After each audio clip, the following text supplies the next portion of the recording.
spécial au Québec.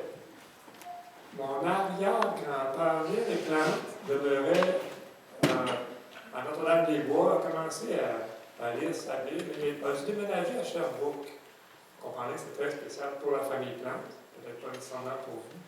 Mais à Sherbrooke, j'ai rencontré un jeune homme fort sympathique du nom de Jacques.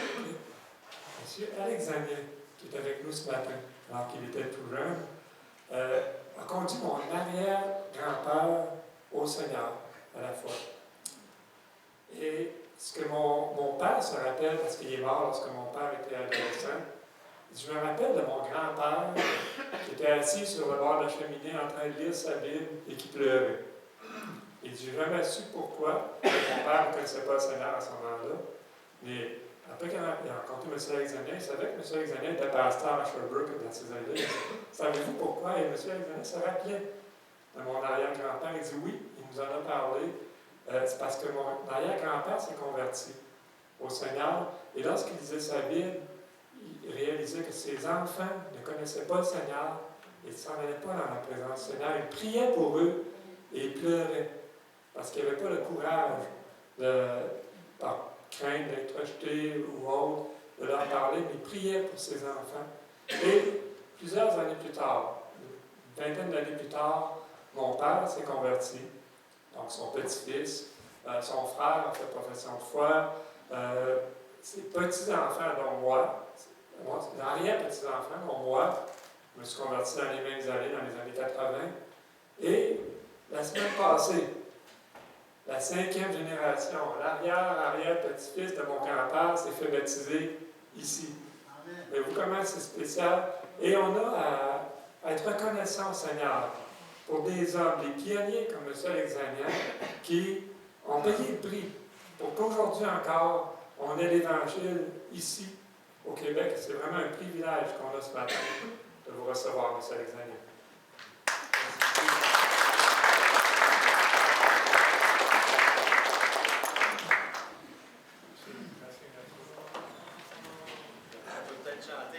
Quasiment chanter la chanson Mon arrière-grand-père. Oui, je vais le décorer. Il reçoit ses armes. OK.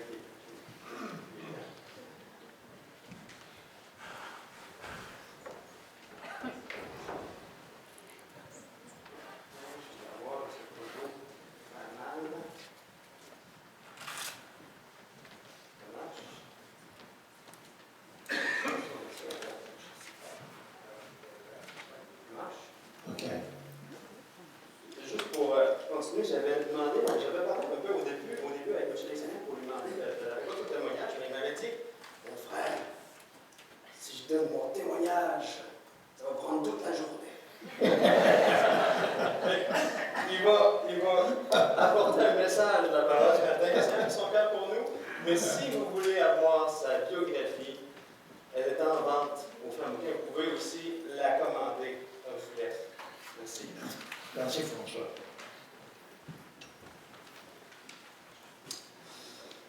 La vie est belle. J'ai entendu un petit bruit là. Il semble être d'accord. La vie est belle. Et après avoir entendu Jacques, la vie s'embellit davantage dans ce temps-là. Hein? Pas faire autrement.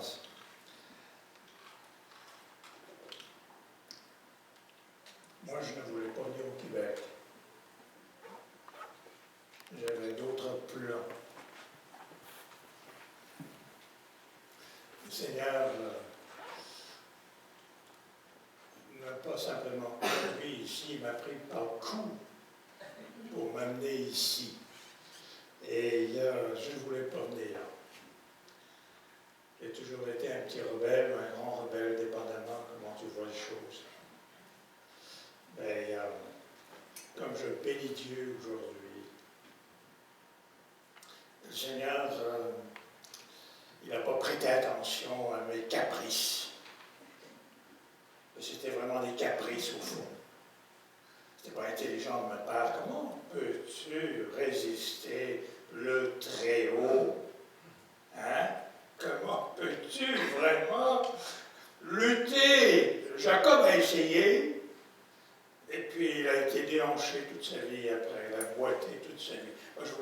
été finalement.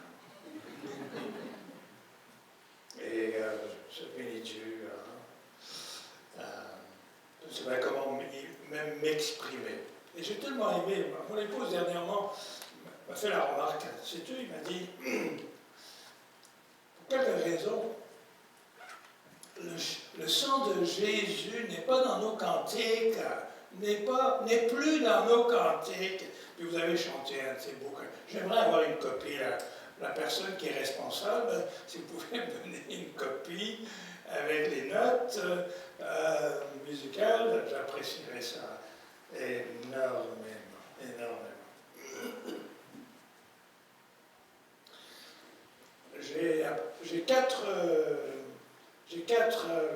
biographies avec moi. J'ai apporté 3 en français, c'est tout ce que j'avais chez moi, et puis une copie en anglais, pour ceux qui préféreraient lire en anglais. D'habitude, ça se vend à 15 $. Je vous laisse pour 10 $. C'est une aubaine. Je n'aime pas faire des affaires dimanche, mais en tout cas, le Seigneur me parle aussi, j'espère. La dernière fois que j'étais ici, c'est lorsque François Picard était pasteur de cette église-là. Ça fait quelques années, hein? Vous vous rappelez de François Picard? Qui ne peut pas se rappeler de François Picard? Hein? Et, alors, ça fait quelques lunes, là, ça fait que je n'ai pas eu l'occasion de venir. Alors, quand François m'a téléphoné, il m'a envoyé un courriel. Moi, je lui ai répondu tout de suite. On s'est fixé une date. Et puis, avant qu'il change d'idée, on a signé le papier. Et puis, voilà. Et puis, comment pourrais-je dire, j'ai quelque chose sur le Sunday, là. J'ai ma fille, Rosanne, qui, ça fait 1 an, là, qu'elle habite à Sorel-Tracy. Et elle a marié un beau garçon, elle s'appelle Michel Chicoine, de Sorel-Tracy. Alors, quand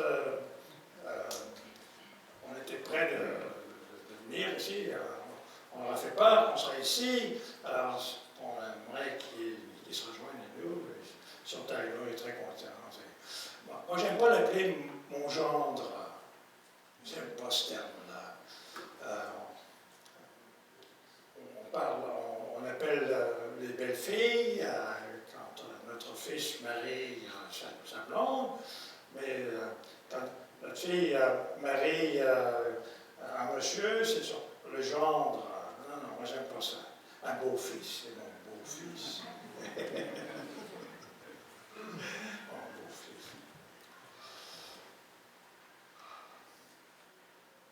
On aime toujours savoir d'où une personne vient, quel est son arrière-plan historique, son arrière-plan personnel, familial, national, etc. Mes ancêtres sont descendus de l'arche de Noé. Vous voyez, hein?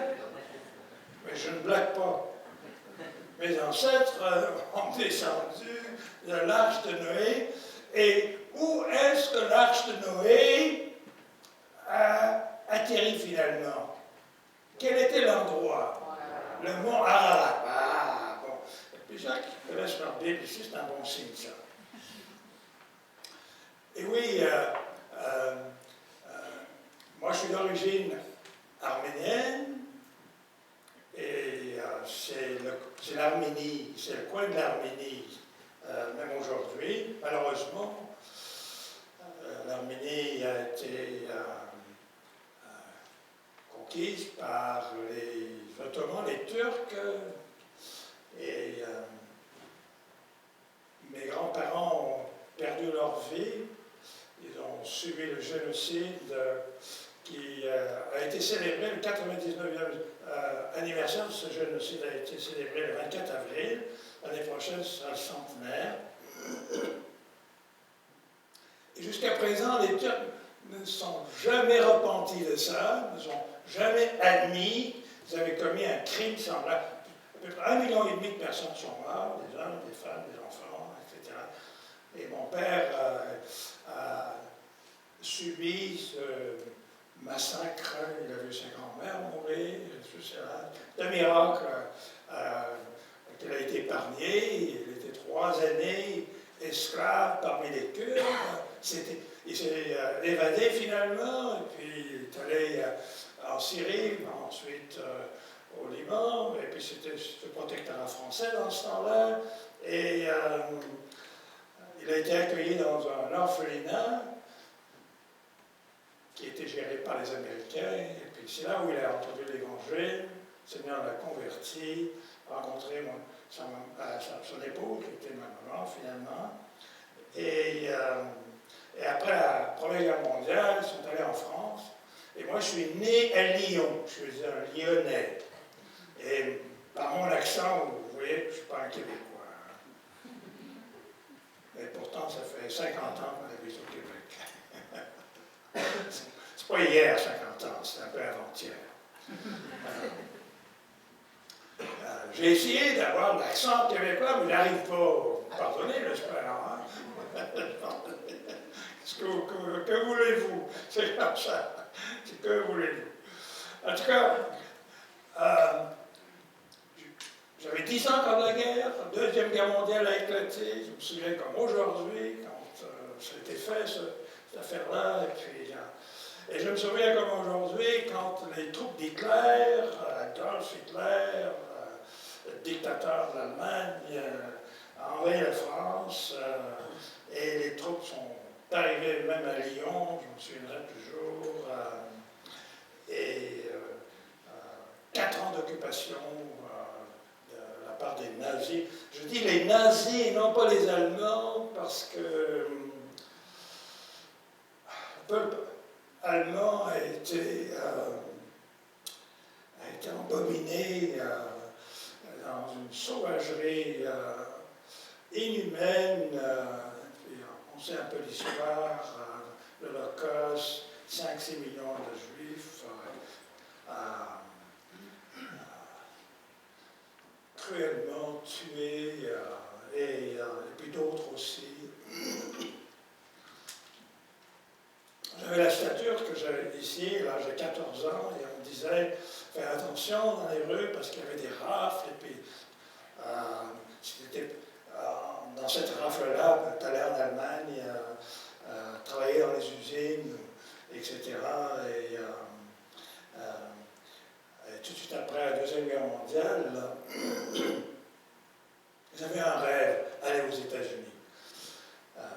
Les GI sont venus libérer Lyon, et puis ils étaient non seulement gras, durs et riches, et puis ils distribuaient des chewing-gums, les enfants on était là pour les accueillir, et puis c'est un endroit que ça vaudrait la peine d'y aller. Hein. Et à l'âge de 19 ans, j'ai été aux États-Unis. Dans quel but pensez-vous? Devenir riche, pour être quelqu'un. Je n'avais pas entendu le rêve américain dans ce temps-là. Il n'était pas aussi courant que ça a déjà été. Et le Seigneur a pourvu que j'arrive, je n'étais pas un enfant de Dieu. Malgré que mes parents étaient chrétiens, j'ai été élevé dans une famille chrétienne. Des fois, tu ne comprends pas qu'est-ce qui se passe. Comment ça se fait? Mon père était un homme pieux, un homme de Dieu même, je dirais. Il aimait le Seigneur, il lisait sa Bible tous les jours, je le voyais faire, etc. Il nous a enseigné. On n'avait pas une vie d'église, premièrement parce que les églises sont tellement rares en France, même à Lyon. Il fallait aller très loin, il fallait marcher à pied des kilomètres, et puis, enfin. L'église locale n'a pas fait une partie dans ma vie. Je n'ai pas compris l'Évangile, c'est tout. Dieu m'a réservé autre chose. Un an après, aux États-Unis, j'étais tout seul. Je voulais faire de l'argent. Hein. Alors, n'importe quoi, excepté voler, tuer, voler une banque surtout. Vous pouvez voler les autres, mais des petits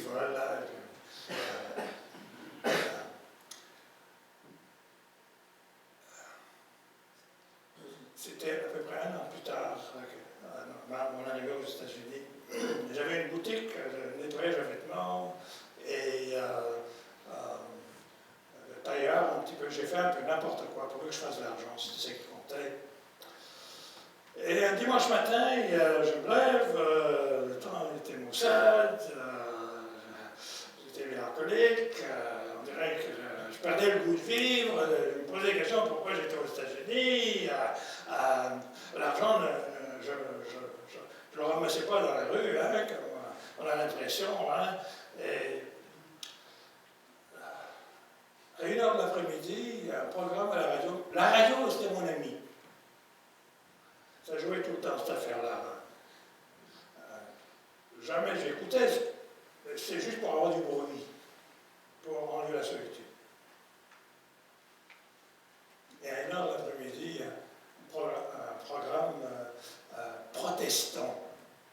Évangélique, je ne savais pas ça, mais protestant. Nous étions des protestants en France. Mes parents étaient des protestants. Alors, ça sonnait comme le protestantisme que j'avais connu dans mon enfance. Et pour quelque raison que ce soit, c'est quand même une force qui me poussait à écouter ça. Et ça a duré 1 heure. Je ne me rappelle même pas de ce que le prédicateur a dit. Mais je me souviens d'une chose, par exemple. Il y avait comme une puissance, une force qui m'a poussé à me mettre un genou devant la radio. Et j'ai crié à Dieu, change ma vie. Et savez-vous ce qui s'est produit? Aussitôt que j'ai dit ça, il y a une voix qui me chuchotait à l'oreille. Où est le Nouveau Testament que papa t'a donné? Parce que mon père m'avait donné un Nouveau Testament, c'était à la gare de Perrache, avant de prendre le train pour aller au Havre, pour prendre le bateau, pour traverser l'Atlantique. Il m'a donné le Nouveau Testament. Il dit, fils, promets-moi que tu vas lire chaque jour la parole de Dieu. Et dans des moments, son petit manteau comme ça, là, tu promets la lune, hein, et puis je dis, oui, oubliez tout de suite, quasiment. Ça a pris du temps pour que je trouve ce Nouveau Testament-là, et puis changer de couleur un petit peu, mais je ne fais rien. Il y a un jour, je ne savais pas par où commencer. Je commence par le commencement, Matthieu, premier chapitre, la généalogie, et rien de plus, comment pourrais-je dire, sans goût, que un nom après l'autre, des noms barbares, des noms bizarres, tu sais. Je commençais à lire, je trouvais ça beau, je trouvais ça merveilleux. Je pensais que je comprenais tout ce que je lisais, bien sûr, je ne comprenais pas tout, alors loin de là. Mon père, on était 4 dans la famille, j'étais l'aîné, les 3 sœurs. Il nous forçait de lire 10 versets par jour. Il fallait que nous lisions 10 versets par jour de la parole de Dieu. Ah, c'était une corvée, si vous saviez, le supplice que ça m'apportait, ça. Mais là, pour des raisons qu'aujourd'hui je comprends, bien sûr, c'était comme quelque chose de tellement délicieux de lire la parole. J'ai lu, jusqu'aux petites heures du matin.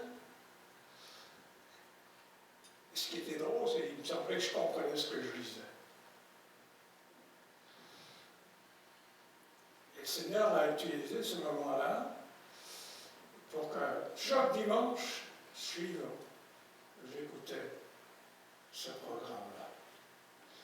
L'histoire est un peu longue, là, par un concours de circonstances. Le Seigneur savait que tout seul, dans une grande ville comme Montréal, j'étais à Philadelphie, aux États-Unis. Je pensais que j'étais le seul, moi, à vivre quelque chose de particulier. Je connaissais personne d'autre, malgré que j'avais beaucoup de clients et tout ça, là, mais je n'avais pas rencontré quelqu'un qui m'avait interpellé avec l'Évangile, disons. Bon, pour raccourcir l'histoire, le Seigneur a mis quelqu'un sur mon chemin, qui était un diacre d'une église baptiste à Philadelphie. Et Et comme je bénis Dieu pour l'Église locale, comme je bénis Dieu qui ne m'a pas laissé pourrir tout seul, parce que j'aurais pourri tout seul sans l'Église locale. Et puis là, j'ai rencontré des frères et des sœurs, bien sûr.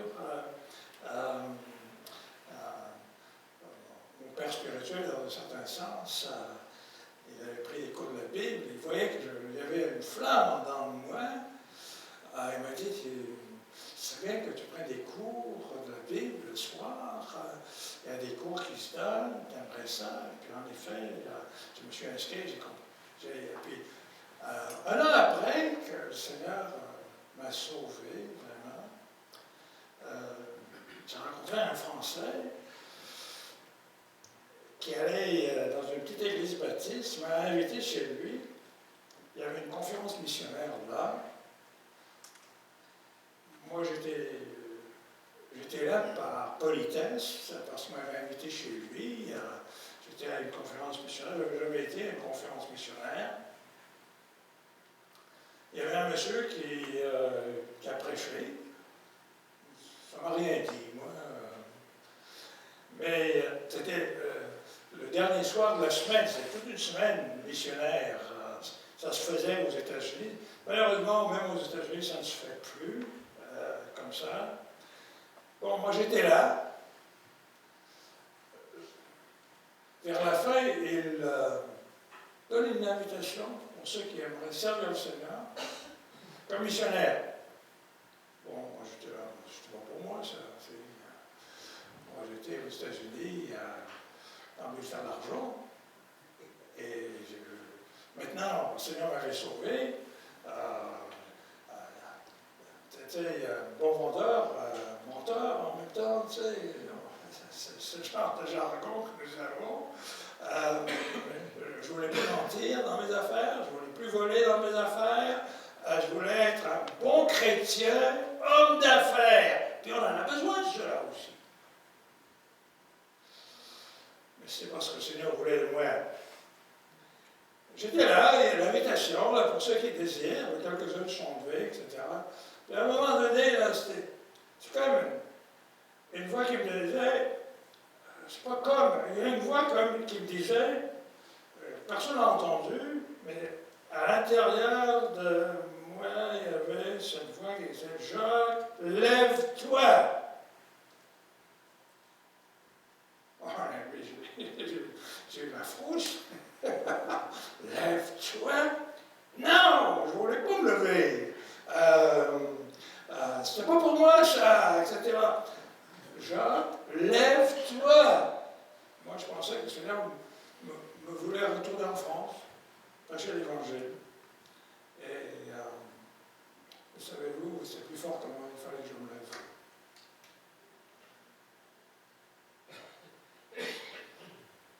Maintenant, Dieu travaille différemment avec chacun de ses enfants. Il n'y a pas de copie conforme, il n'y a pas de clonage dans le royaume de Dieu. C'est comme ça qu'il a travaillé dans ma vie. Et je bénis Dieu pour ça. C'était toute une lutte, à un moment donné, faire le choix. Alors, l'histoire est un peu longue, mais je me suis inscrit à l'école biblique à temps plein, et c'est là où j'ai rencontré ma dulcinée. Elle avait consacré sa vie à servir le Seigneur, et puis on était sur la même longueur d'onde, donc pourquoi pas marcher ensemble, hein, quand on est sur la même longueur d'onde. Et c'était la dernière année, je me souviendrai comme aujourd'hui. Moi, je m'alignais pour aller en France. Le Seigneur avait d'autres choses en tête, on pourrait dire.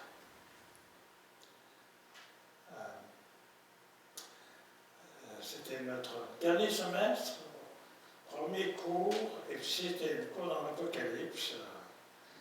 J'avais hâte de savoir qu'est-ce qu'il y avait dans l'Apocalypse. Mais le professeur s'est arrêté dans le premier chapitre, verset 10e, où Jean écrivit qu'il était, le jour du Seigneur,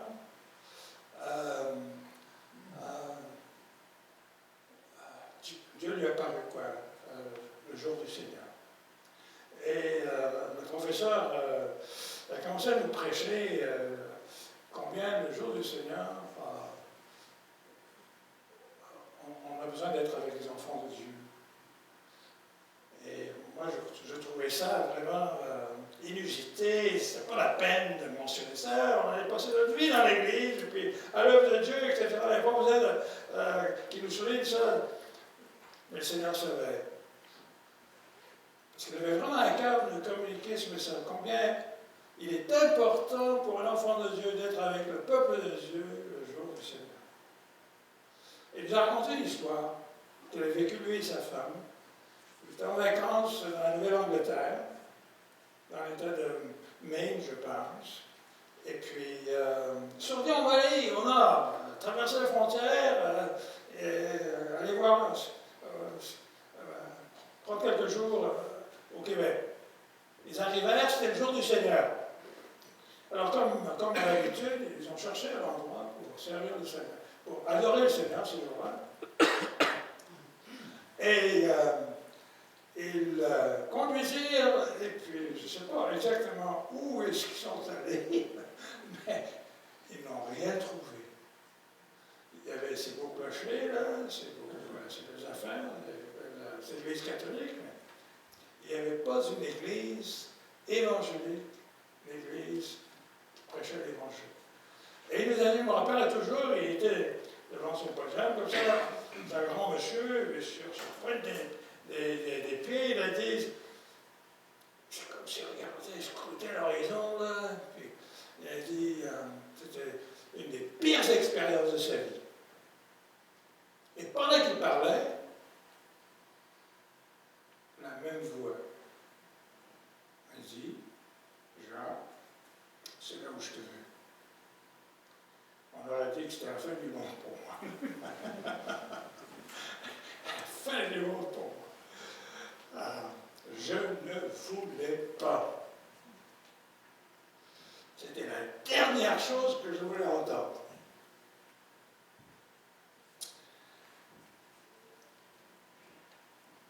Je savais assez pour ne pas dire non, mais je ne voulais pas dire oui.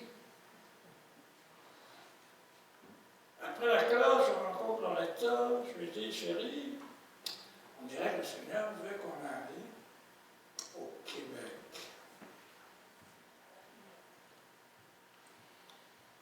Et savez-vous quelle est sa réponse? Elle m'a dit, si le Seigneur me conduit là-bas, on ira. Moi, je n'étais pas prêt à le dire. Moi, je n'étais pas prêt à le dire. Le Seigneur nous a mis sur la glace pendant 4 ans. Et par un concours de circonstances, j'ai rencontré M. Kiff, Ernest Kiff, qui était missionnaire à Danville-Asbestos, et dans la région, quelques-uns d'entre vous probablement le connaissent. Dieu l'a utilisé pour que je le rencontre.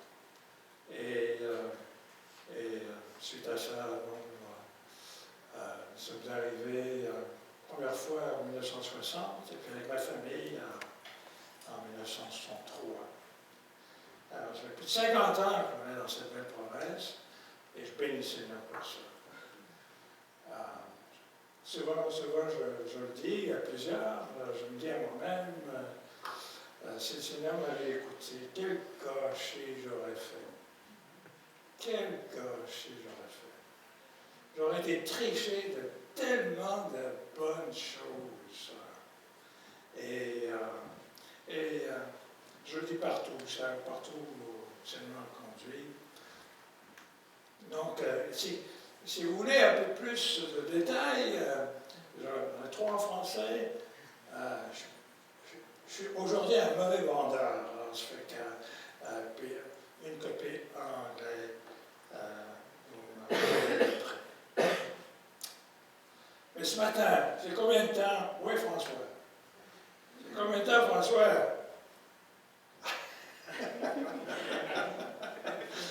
Ça fait rien. Si tu m'invites plus, ça fait rien, François. J'ai un grand fardeau, bien-aimé. J'ai un grand fardeau. Et mon fardeau, c'est qu'il nous manque des ouvriers. Il nous manque des ouvriers. Moi, j'ai des larmes quand j'y pense à ça. Il nous manque des ouvriers. Et je sais que Rabbi, votre église, a été une pépinière d'ouvriers. Vous avez toute une histoire de formation d'ouvriers. Et je bénis Dieu pour ça. Alors, je ne suis pas ici pour chanter à ma paroisse la même chose. Vous avez déjà entendu cela, j'en suis sûr. Mais c'est comme Paul, Pierre aussi a dit, je ne me lasse pas de vous dire les mêmes choses. Pourquoi? Parce qu'on est porté à oublier tellement vite. On est des yeux oublieux.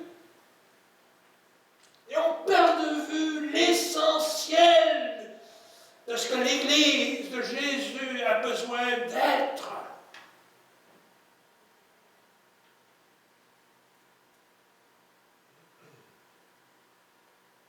Un beau passage dans Matthieu chapitre 9, verset 35. Tournez avec moi. Dans Matthieu chapitre 9, verset 35.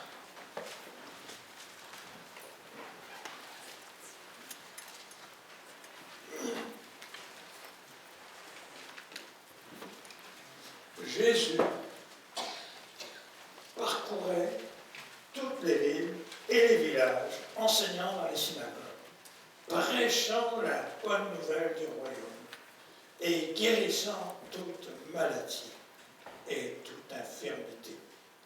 Voyant la foule, il fut ému de compassion pour elle, parce qu'elle était languissante et abattue comme des brebis qui n'ont point de berger.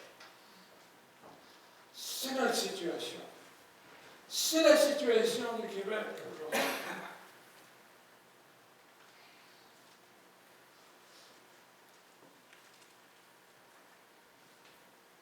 Entouré d'un peuple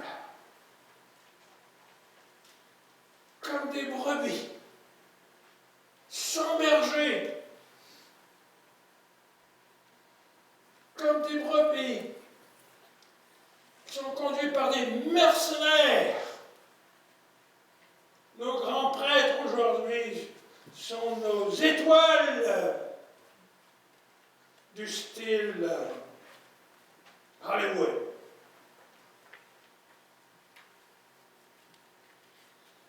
Et quand on parle de ce qui nous distingue en tant que Québécois, notre culture est en train de nous conduire à Sodome et Gomorrhe. Des brebis sans berger. On a tout pour être heureux au Québec. On est riche au Québec. Le gouvernement s'endette par-dessus la tête pour essayer que nous soyons bien. Sommes-nous bien, vraiment? Sommes-nous bien, vraiment?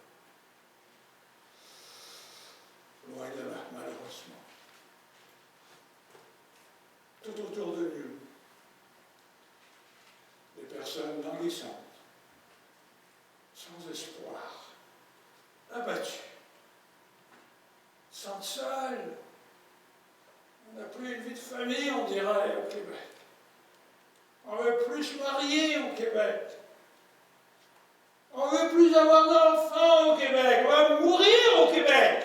Le Québec va mourir si ça continue.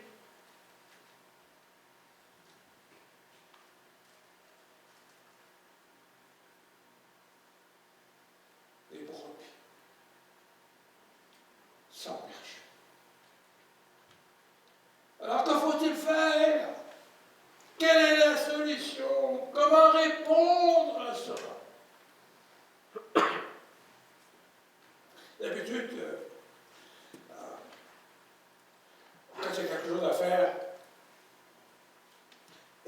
n'arrives pas à atteindre les deux bouts, là, travaille plus fort. Hein? Pas vrai? Et si tu vois qu'on travaille trop fort, tu n'arrives même pas là, alors si tu peux engager quelqu'un, tu engages quelqu'un, etc. On va chercher de l'aide quelque part pour pouvoir faire ce qu'on a besoin de faire. Quelle était la solution que Jésus nous donne ici? Bien, c'est une solution déroutante au fond. Vraiment déroutante au fond. Jésus allait de lieu en lieu, prêchait la bonne nouvelle, guérissait toutes les maladies, toutes les infirmités, chassait les démons, tout le monde était ébahi, étonné. Le héros était arrivé finalement.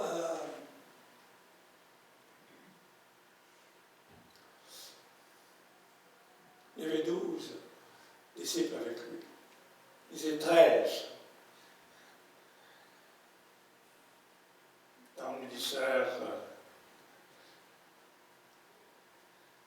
et regarde, il se tourne aux disciples. Il dit, la moisson est grande. Il y a peu d'ouvriers. Hé Jésus, vous êtes 13 là. Tu n'es pas tout seul quand même. Tu es bien environné, tu as 12 gars autour de toi. Eh bien, est-ce que ça suffisait pour répondre aux besoins qui les environnaient? Est-ce qu'il suffisait? Non. S'il suffisait, bon, il n'aurait pas dit. La moisson est grande, il y a peu d'ouvriers. Je m'imagine être dans les bottines du Seigneur Jésus. C'est comme s'il disait, hé les gars, là, on n'arrive pas, on ne suffit pas. Alors la question qui se pose, c'est quelle est la solution, Seigneur? As-tu une solution à la question, au problème que tu viens de nous dévoiler là? Tu sais. Et lorsque tu tournes dans Luc chapitre 10, tourne avec moi dans Luc chapitre 10. Dans Luc chapitre 10, on a quelque chose de semblable. Un peu plus tard, dans la vie de Jésus, on est un peu plus proche de la croix ici. Mais dans Luc chapitre 10, nous lisons que Jésus désigna encore 70 autres disciples et les envoya deux par deux devant lui dans toutes les villes et dans tous les lieux où lui-même devait aller. Ah, c'est formidable, hein? Là, les 12 tout à l'heure, 70 maintenant. Hey, il devrait sauter de joie, là, on devrait célébrer, là. Hein? On y arrive, on est arrivé! Mais regardez, mais, hein? Est-ce qu'on peut lire tous ensemble le verset 2e? Ensemble, s'il vous plaît. Il leur dit, la moisson est grande, mais il y a quoi? Peu d'ouvriers. Le Seigneur Jésus, sors ton crayon, puis prends un bout de papier, puis sais-tu additionner?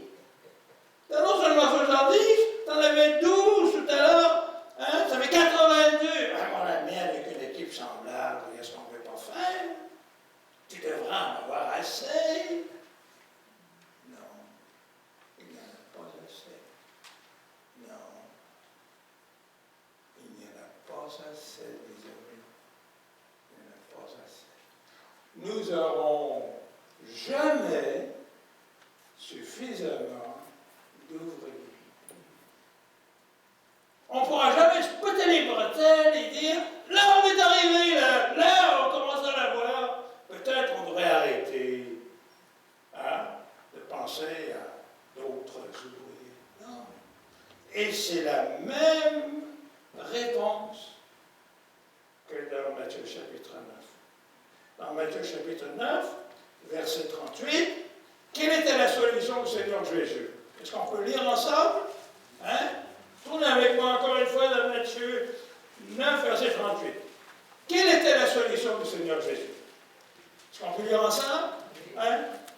Priez donc le maître de la moisson d'envoyer les ouvriers dans sa moisson.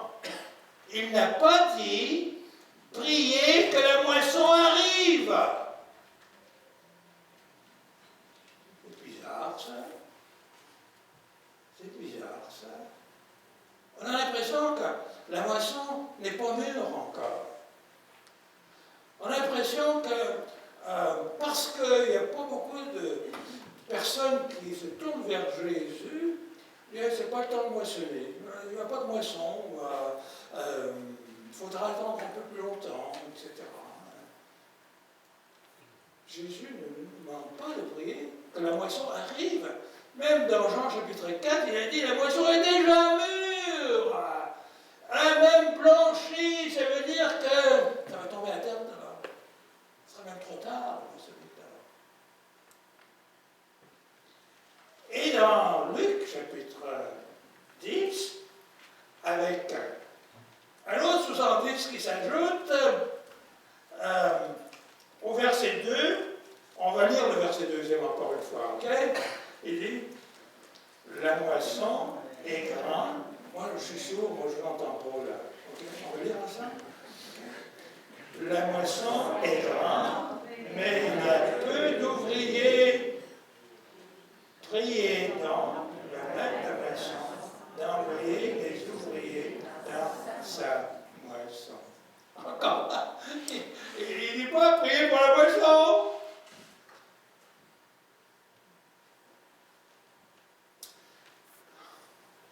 La simplicité de Jésus. Nous, on aime compliquer les affaires. Moi, la vie n'a pas de bon sens, des fois. On a toutes sortes de programmes, d'activités, etc. On est en train de mourir d'activités et de programmes. Si on peut trouver un nouvel outil, un nouveau moyen pour que les gens viennent à Christ, il y a seulement, on pourrait dire, un outil qui nous donne. Un moyen qui nous donne.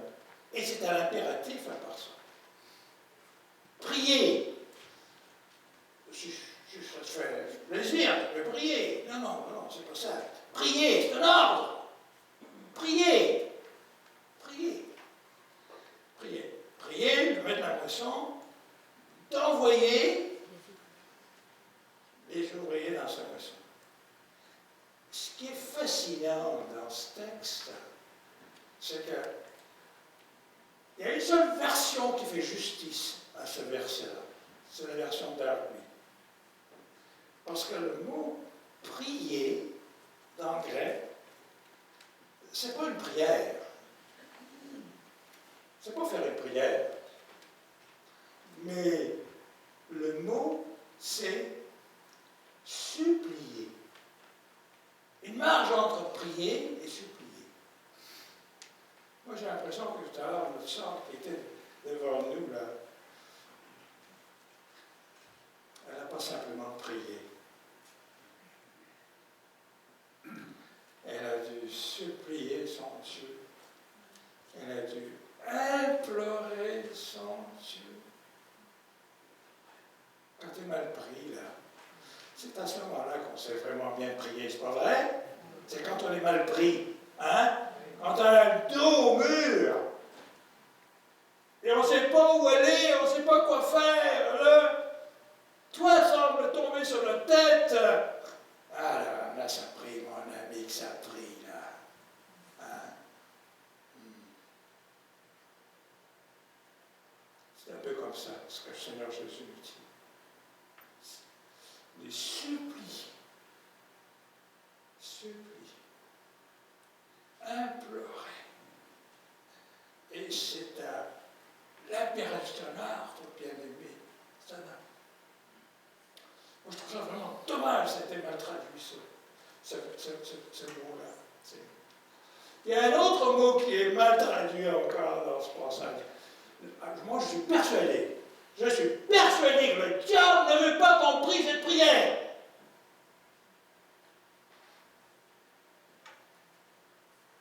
Parce que le diable sait que si nous prions cette prière-là, Dieu va faire des choses. La main de Dieu va se libérer. L'autre mot que je vous disais, c'est le mot envoyer. Ce mot envoyer, c'est-à-dire ne devine pas simplement de prier ou bien d'aller à la moisson. Le mot ici, c'est pousser. Pousser.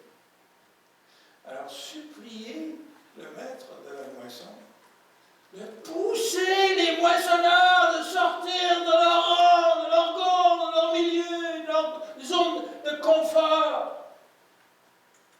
Pousser. Si le Seigneur m'avait pas poussé, je ne serais pas ici ce matin.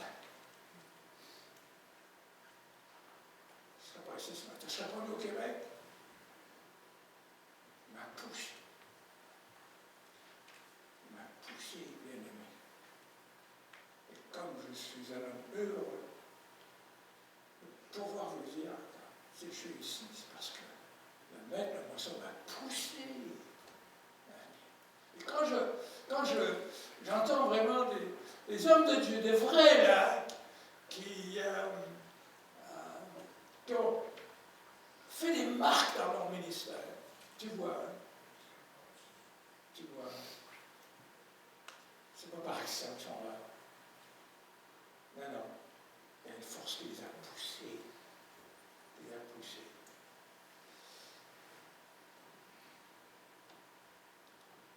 À l'église de Gatineau, on a une vingtaine d'hommes première classe. On les appelle les boys. Une fois par mois, on les rencontre. Ils sont tous confortables. Ils sont bien endettis. Ça va bien leur affaire. Bon salaire, belle maison, bonne voiture, etc. Dans l'Ottawa, on est près d'Ottawa et puis des bons jobs là-dessus. Et c'est ce que je remarque, une chose.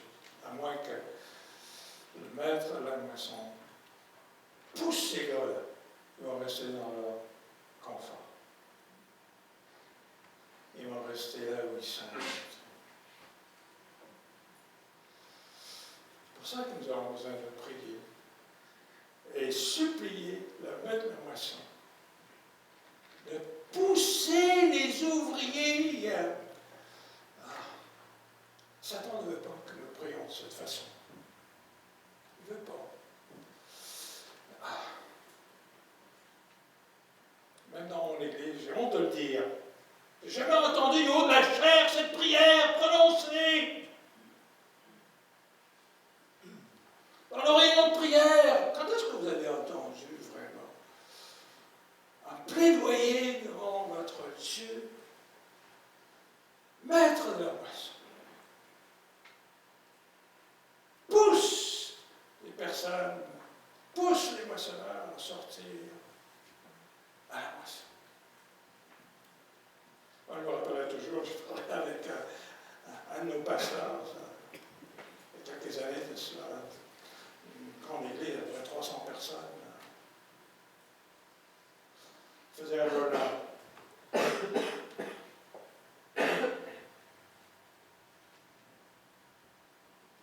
Un type talentueux, bon prédicateur, belle apparence. Il dit, bon, il va réussir sur là, il va vraiment être équipé, instruit jusqu'au temps. Je lui ai posé la question, je lui ai dit, il faisait tout ça tout seul. Prendre soin de 300 personnes tout seul, c'est une grosse chance. Il écrasait en dessous de la charge. Je lui ai posé la question, je lui ai dit, tu as une église quand même assez nombreuse. En vois-tu dans ton église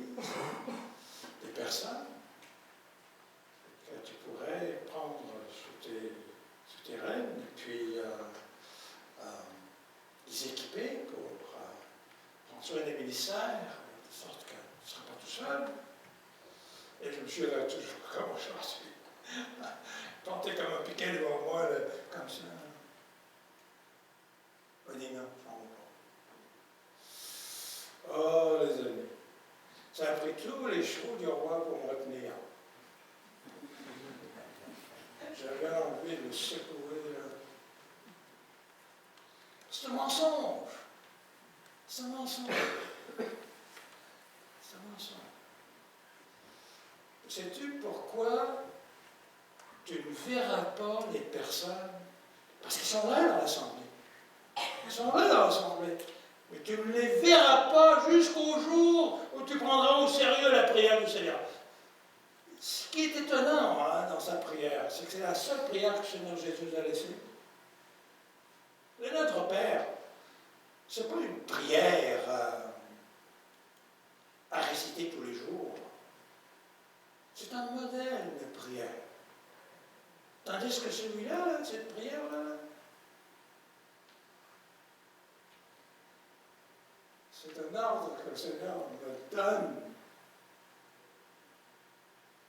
Comment se fait-il qu'on n'entend pas souvent cette prière-là, que ce soit en église, dans nos réunions de prière, même personnellement? Même personnellement.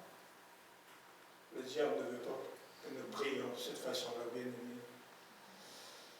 C'est seulement le diable que sinon, je ne comprends pas. Hier matin, on avait un beau jeune homme, 29 ans, belle personnalité, beau témoignage, un appel de Dieu là qui, en tout cas moi j'étais, puis ceux qui étaient là, on était tous émerveillés. Un jeune homme dans sa début vingtaine, il savait quels étaient ses dons. Vraiment. C'est rare. Avant l'âge de 25 ans, avant l'âge de 30 ans, tu saches vraiment quels sont tes dons. Et que tu puisses dire, mes dons sont ainsi, etc.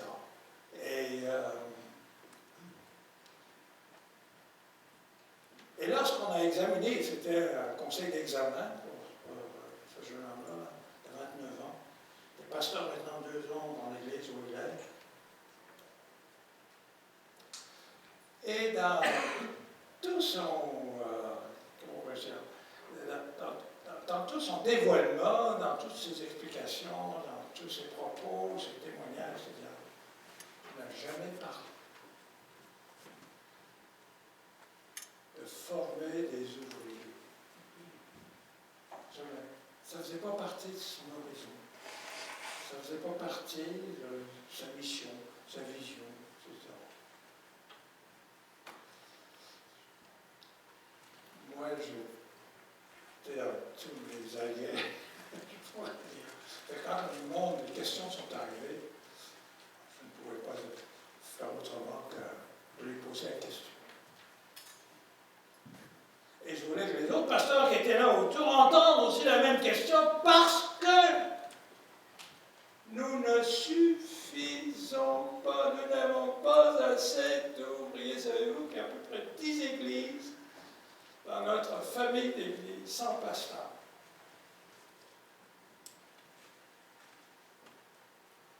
Il y a des anciens, mais il n'y a pas de pasteur, il n'y a pas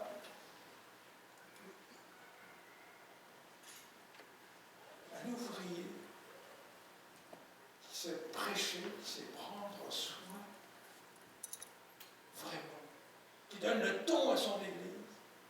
On a une dizaine comme ça. C'est pas de Dieu, ça. C'est pas de Dieu. Alors, vous voyez pourquoi j'ai ce fardeau, bien aimé? C'est un vrai fardeau. Et ma prière, c'est de vous communiquer ce fardeau-là. Pas simplement aux anciens, ça. C'est à chacun de nous, cette prière. C'est pour chacun de nous, cette prière. Seigneur Jésus, maître de la moisson,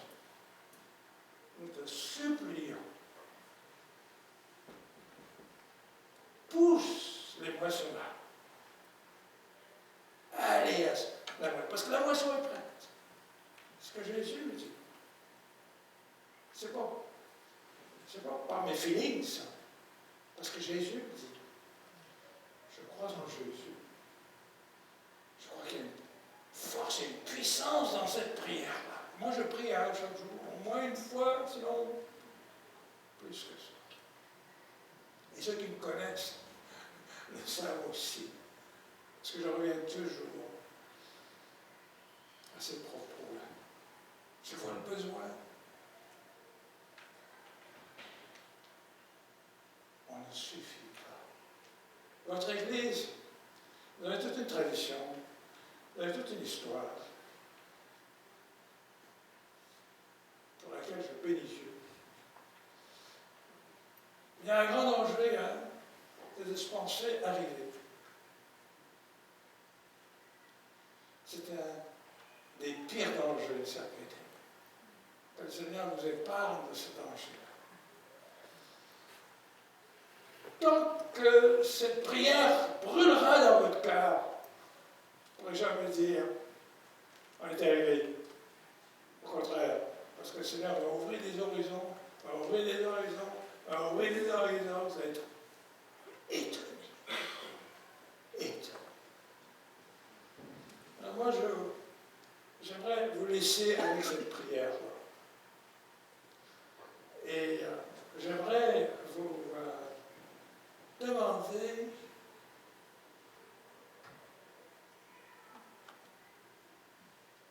ce matin de faire un pacte avec Jésus.